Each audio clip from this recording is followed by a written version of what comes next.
السلام علیکم، میرے طرف سے آپ کو، آپ کے پورے فیملی کو بہت بہت بقرعید کی مبارکباد۔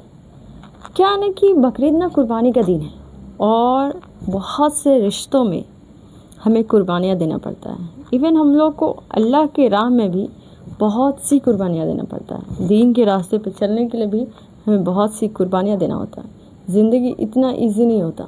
ایک چیز یاد رکھیں کہ اللہ کے یہاں قربانی کا نہ گوشت جاتا ہے نہ خون جاتا ہے، خالص دل سے نیت، آپ کی کس نیت سے ہے آپ قربانی کر رہے ہیں یا پھر آپ کے پیسے کہاں سے آ رہے ہیں، وہ میٹر کرتا ہے۔ اس لیے قربانی میں آپ کا نیت صاف ہونا چاہیے اور آپ کا ایمان پکا ہونا چاہیے اور آپ کا جو انکم ہو حلال ہونا چاہیے۔ باقی الحمدللہ اللہ انشاءاللہ ضرور قبول کرے گا، اور آپ سبھی کو بقرعید کی بہت بہت مبارکباد۔